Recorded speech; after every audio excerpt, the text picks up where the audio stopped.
అసూయ అనేది ఒకటి కేంద్రీకృతం అయిందట. ఆ అసూయ చుట్టూ రింగులా ఏర్పడినది వివాదము. ఒకరి మీద ఒకరు ఎక్కువగా అసూయ పడడం, అంటే అసూయ వెనక వివాదాలు ఉంటాయి, వివాదం వెనక అతిశయంగా మాట్లాడడం. ఇప్పుడు అడుగుతున్నాను నేను, అసూయ నీకుందా అని అడిగాను అనుకోండి, ఏమంటాను చెప్పండి?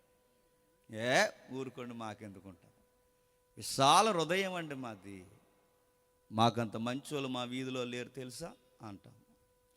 మాకంత మంచోళ్ళు మా ఊర్లో లేరు తెలుసా. నేను అడుగుతున్నాను ఎవరినైనా, నీకు అసూయ ఉందరంటే ఒప్పుకుంటారా?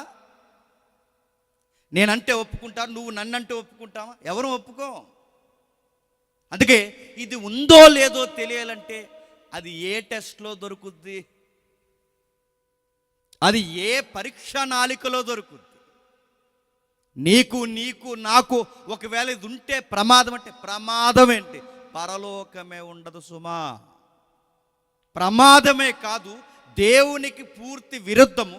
దేవుడు అసహించుకునే లక్షణాల్లో మొదటి వరుసలో ఉండే, ఆ క్రమానుగతమైన వరుసలో ఉండే మరో పదం మత్సరము లేదా అసూయ. అస్సలు దేవునికి నచ్చదు. అది మనలో ఉంది. అది ఎక్కడ దొరుకుద్ది? స్కానింగ్లో దొరకదు. అది ఆ ఎంఆర్ఐ స్కాన్ తీసినా దొరకదు. అది డాక్టర్ శతస్కోప్ పెట్టి గుండెల మీద పెట్టి వీడికి అసూయ ఉందా లేదా వినబడుతుంది, వినబడదు. అది ధ్వనిలో దొరకదు. అది ఎక్స్రే కణాలకు దొరకదు. అది ఎవరికే దొరకదు, నీకు దొరకదు, నాకు దొరకదు. అంతెందుకు, అది నీకే ఉందని నీకే దొరకదు. మరి ఎలా అది ఉందని ఎలా దొరుకుతుంది? అందరి బతుకులు, అందరి బండారాలు, ఎవడెవళ్ళలో ఏ దుర్గుణాలు ఉన్నాయో ఒక్కటే స్కాన్ చేస్తుంది. ఆ స్కాన్ చేసే రిపోర్ట్ పేరు వాక్యం, వర్డ్ ఆఫ్ గాడ్. గుర్తుపెట్టు, అది ఖచ్చితంగా బయటకు లాగుద్ది. అది నరనరాల్లో, కేళ్ళల్లో, ప్రతి మూలుగులోకి దూరుతుంది. మనలో ఏవైతే అసహ్యకరమైన గుణాలు ఉన్నావో ప్రతి దానిని ప్రక్షాళన చేస్తుంది, సరి చేస్తుంది. అది అరే నువ్వు ఇలా ఉన్నావురా అని జిరాక్స్ చూపించినట్టు మనల్ని చూపిస్తుంది. అది మరో వచనం చూడండి, రోమిలికి రాసిన పత్రిక 13వ అధ్యాయం. రోమిలికి రాసిన పత్రిక 13వ అధ్యాయం 13వ వచనం. రోమిలికి రాసిన పత్రిక 13వ అధ్యాయం 13వ వచనం. అల్లరితో కూడిన ఆటపాటలైనను మత్తైనను పోకిరి చేష్టలైనను లేకయు కలహమైనను మచ్చరమైనను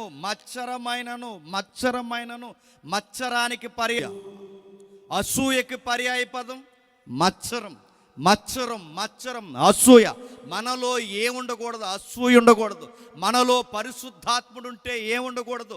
అసూయ ఉండకూడదు. నువ్వు క్రైస్తవుడు అయితే నీకేముండకూడదు?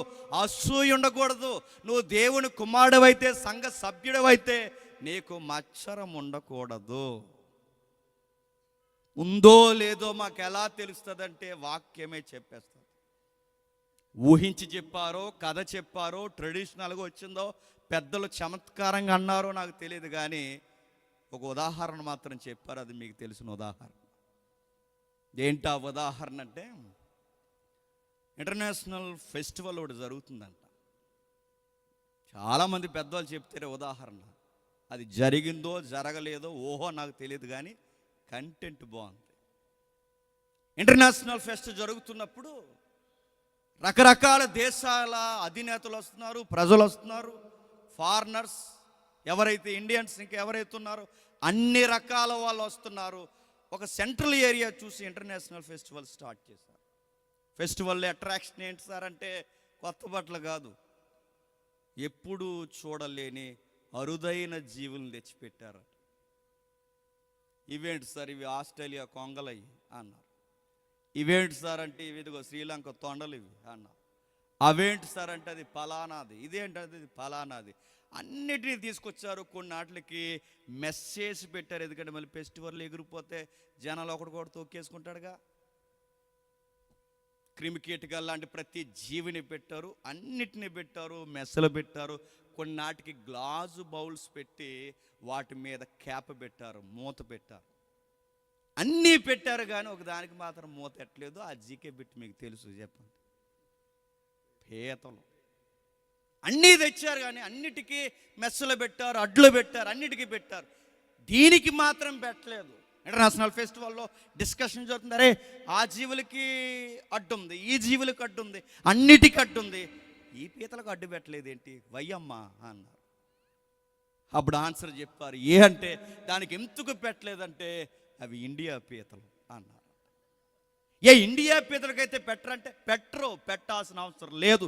ఎందుకంటే ఇండియా పీత ఒక పీత పైకి ఎక్కితే ఇంకో పీత కిందకి లాగేస్తారు. దాన్నే అసూయ అంటారు. గుర్తుపెట్టు.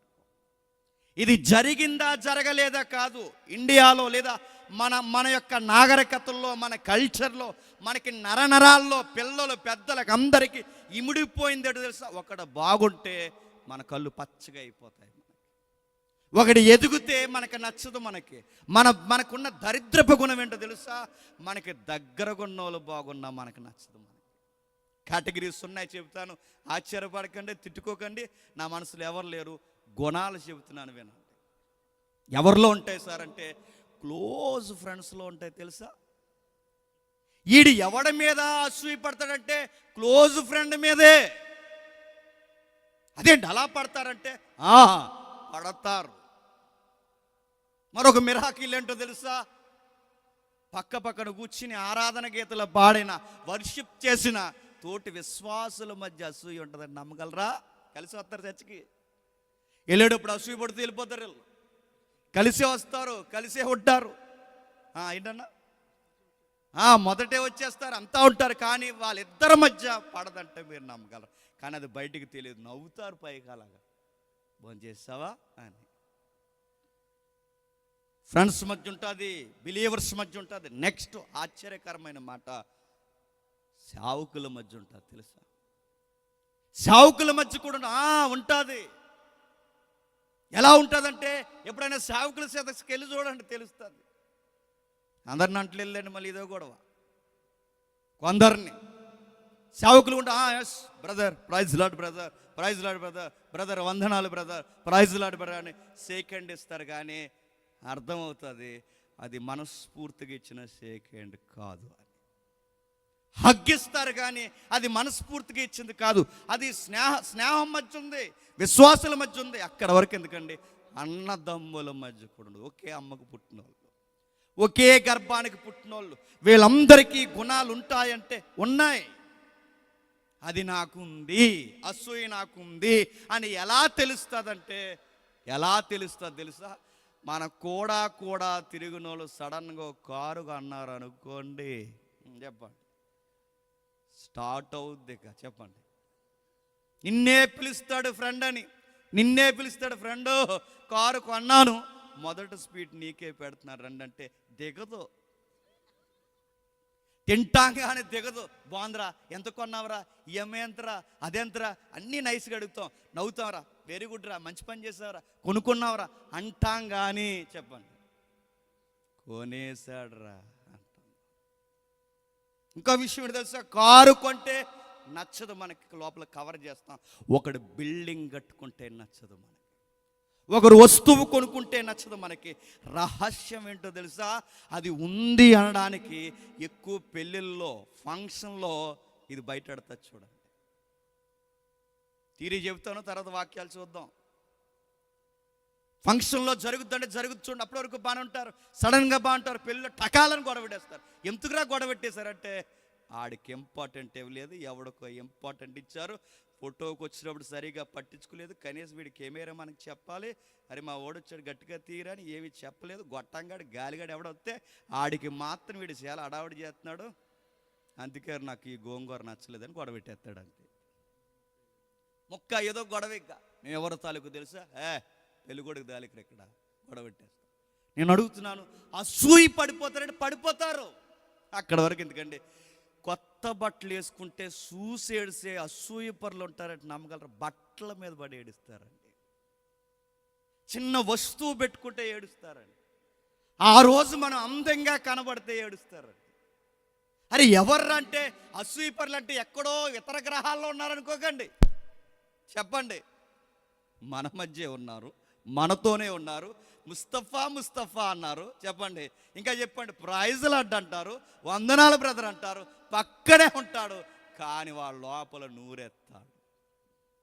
అసూయ చాలా ప్రమాదకరమైనది. ఇది ఎందుకంటే దేవుడు చెప్తున్నాడు, నాకు నచ్చని భయంకరమైన కార్యాలలో ఇదిగో కామతురత, వ్యభిచారము, విగ్రహారాధన, ఈ నడుమ నాకు నచ్చనిది మరొకటి అసూయ. అసూయ ఉన్న వారి దగ్గర పరిశుద్ధాత్ముడు ఉండడు. పరిశుద్ధాత్ముడు ఉన్నాడని చెప్పుకున్న వారి దగ్గర అసూయ ఉండదు. అసూయ ఉంటే ఏమవుద్ది? పెళ్ళగిస్తుంది, అది భయంకరంగా ఏడిపిస్తుంది. అసూయ ఉంది అనడానికి మరొక గుర్తు ఏంటో తెలుసా? మన పక్కన ఉన్నవారు సెటిల్ అయిపోతున్నారు అనుకోండి, ఈ లక్షణం కనిపెట్టండి, తెలుస్తుంది.